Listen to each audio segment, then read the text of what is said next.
अच्छे होंगे। तो आज हम देखेंगे आपके सीटेट एग्जाम के लिए वन लीनियर में सीटीपी के क्वेश्चन आंसर देखेंगे वन लीनियर में, क्योंकि आपके पास बहुत कम समय बचा हुआ है। आपका 7 जुलाई को एग्जाम होने जा रहा है, क्योंकि आपके पास ज़्यादा समय नहीं है, इसलिए हम लोग वन लीनियर में देखेंगे सीटीपी के क्वेश्चन आंसर। ठीक है, तो आप लोग भी हल कीजिएगा और बताइएगा कि आपका कितना क्वेश्चन सही होता है। ये सारे क्वेश्चन बहुत इंपॉर्टेंट है, आपके एग्जाम में हमेशा पूछे जाते हैं। तो आपके जो 7 जुलाई को एग्जाम होने जा रहा है उसमें भी जरूर से जरूर पूछा जाएगा, तो इसलिए आप लोग ये सारे क्वेश्चन जरूर हल कीजिएगा। ठीक है, और बताइएगा कि आपका कितना क्वेश्चन सही होता है। ओके, तो चलिए देखते हैं। तो इससे पहले अगर आपने चैनल सब्सक्राइब नहीं किए हैं तो चैनल जरूर सब्सक्राइब कर लीजिएगा, वीडियो को लाइक कर दीजिएगा और वीडियो को शेयर भी कर दीजिएगा। ठीक है, और चैनल पर आपकी बहुत सारी क्लासेस हो चुकी हैं, topic wise, chapter wise, series और क्या कहते हैं प्रीवियस ईयर क्वेश्चन सभी सब्जेक्ट के, चाहे वो आपका एसएसटी का हो, साइंस का हो, सीटीपी का हो, हिंदी, पेडागोजी, सारे हो चुके हैं। तो आप लोग चैनल पर जाइए, या लिंक भी है डिस्क्रिप्शन बॉक्स में, वहां से आप लोग देख सकते हैं। ओके, तो चलिए देखते हैं। इसमें आपका फर्स्ट क्वेश्चन है, बच्चे की बुद्धि लब्धि 90 से 110 के मध्य है, वह है मतलब जिस बच्चे की बुद्धि लब्धि जो होती है, IQ लेवल होता है, वो 90 से 110 के बीच में जो होता है वो कौन सी बुद्धि के अंतर्गत आते हैं। ठीक है, जिसमें आपका ए ऑप्शन में दिया हुआ है सामान्य बुद्धि, दूसरा आपका है प्रखर बुद्धि, और सी में है उत्कृष्ट बुद्धि, और डी है प्रतिभाशाली बुद्धि। तो जो 90 से 110 के बीच में बुद्धि वाले बच्चे होते हैं वो सामान्य बुद्धि के अंतर्गत आते हैं। ठीक है, तो इसमें आपका पहला वाला आंसर राइट हो जाएगा। दूसरा क्वेश्चन देखेंगे। दूसरे क्वेश्चन में आपका है, बाल मनोविज्ञान के आधार पर कौन सा कथन सर्वोत्तम है। मतलब कि यहाँ पे बाल मनोविज्ञान मतलब बच्चे के बारे में इसमें से कौन सा कथन सबसे अच्छा है। ठीक है, तो फर्स्ट ऑप्शन में दिया हुआ है आपका, सारे बच्चे एक जैसे होते हैं। ये कहना सही नहीं है कि सारे बच्चे एक जैसे ही होते हैं। ओके, बी ऑप्शन में है, प्रत्येक बच्चा विशिष्ट होता है। हाँ, ये बात सही है, प्रत्येक बच्चा अपने में विशिष्ट होता है, अपने में विशाल होता है, अपने लिए सभी अच्छे होते हैं। ओके, और ये बात यहाँ पे सही है।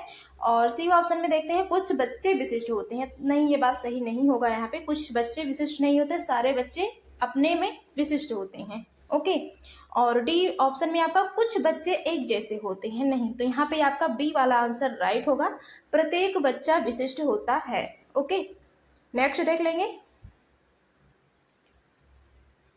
नेक्स्ट में आपका है, बच्चे के लिए निःशुल्क एवं अनिवार्य शिक्षा का अधिकार अधिनियम कितने वर्ष के बीच बच्चे के लिए लागू है। मतलब जो ये बच्चों के लिए निःशुल्क एवं अनिवार्य शिक्षा का अधिकार नियम जो है लागू किया गया है, तो कितने वर्ष से कितने वर्ष के बच्चों के लिए लागू किया गया है।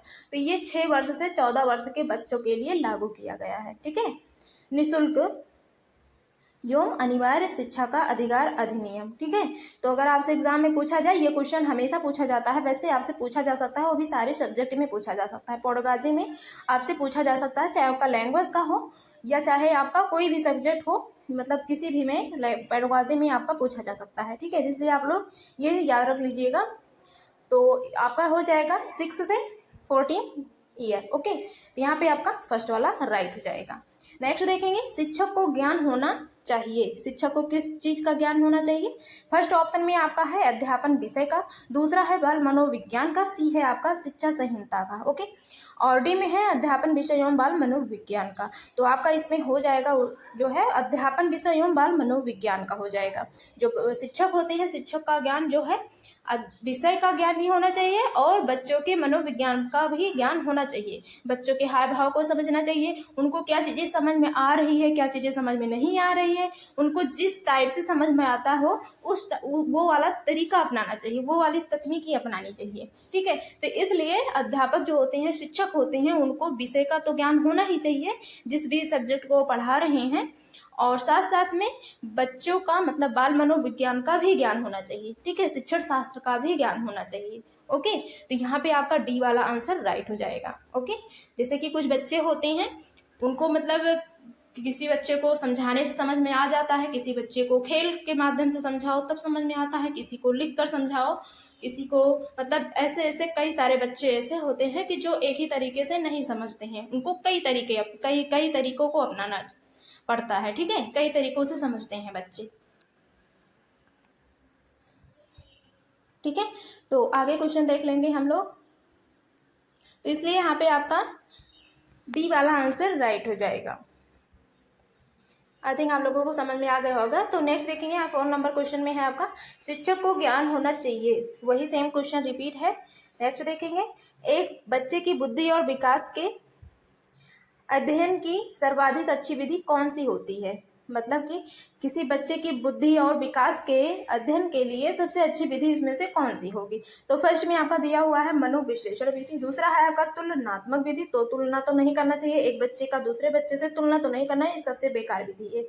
ओके, और सी वाला देखेंगे विकासीय विधि, हाँ ये सही है। सांख्यिकी विधि, सांख्यिकी भी नहीं कर सकते हैं, मनोविश्लेषण विधि नहीं, तो यहाँ पे सबसे अच्छी विधि जो है आपकी विकासीय विधि है, विकासीय विधि है। ओके, एक बच्चे की बुद्धि और विकास के अध्ययन की सर्वाधिक सबसे अच्छी विधि जो है आपका विकासीय विधि होगा। ओके, इसलिए यहाँ पे आपका सी वाला आंसर राइट हो जाएगा। ओके, नेक्स्ट देख लेंगे। नेक्स्ट में आपका है सामाजिकरण वह प्रक्रिया है जिसमें बच्चे और वयस्क सीखते हैं।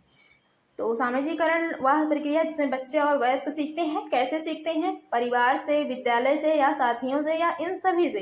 तो इन सभी से हो जाएगा। ठीक है, तो यहाँ पे आपका राइट हो जाएगा डी वाला आंसर, इनमें से सभी।